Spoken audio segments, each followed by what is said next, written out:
Hi,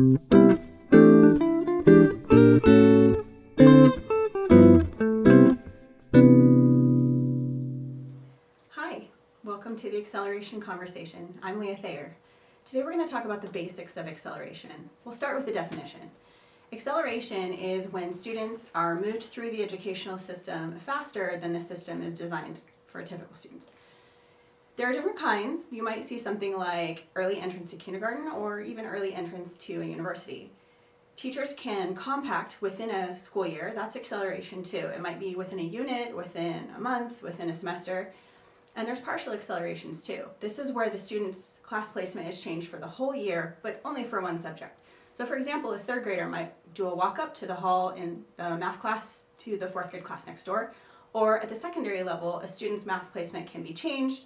Say a sixth grader who goes to seventh grade math, but remains a sixth grader. What most people think of when they think of acceleration is grade skipping, a full year where the student is completely changed. So for example, they would go from the middle of second grade to the middle of third grade over the course of winter break. Or they can move over summer break. So for example, the end of second grade to the beginning of fourth grade. In either case, the student has missed a full year of instruction, but that's because they don't need it. We have a long history of acceleration going all the way back to the one-room schoolhouse, and the research is really supportive. It says it's an excellent educational response. Even in districts and states where they don't have gifted and talented programs, and it's also really well used for students who move maybe to a new district, a new state. They might go from private school to public school, situations like that. Now, there are good reasons to accelerate a student. The first and most common reason is when a student needs something more or different than what classroom teachers can reasonably be asked to do.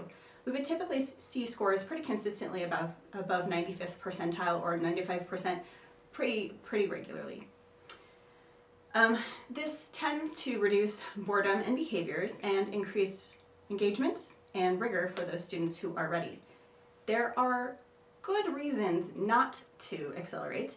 Sometimes that might be, for example, a sibling. You're moving either out of a grade where you have a sibling, like a twin, or moving into a grade where you have an older sibling who's just 1 year ahead of that student in school. That can be pretty psychologically damaging for the sibling. So if that were the case, we would not recommend acceleration for almost anybody.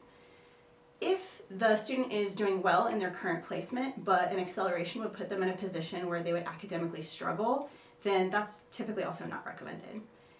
Because there is no moving back. If a student moves, say, from 7th grade to 8th grade, and now as an 8th grader they're struggling, they need to stay there as an 8th grader, or it can be psychologically damaging to move back to 7th grade.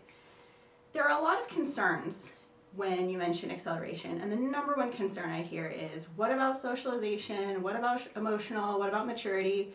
That's an understandable concern, but the research, remember this goes back probably almost 100 years, the research is very clear that that's really not borne out. The academics far outweigh any adjustment period kids might have when they do a whole grade acceleration. We'll talk about the research in another conversation. But for right now, today, that's the basics of acceleration. I hope you'll join the conversation in the comments below. Leave questions, and if you have any suggestions for future conversation topics, please leave them there as well. Thank you for joining.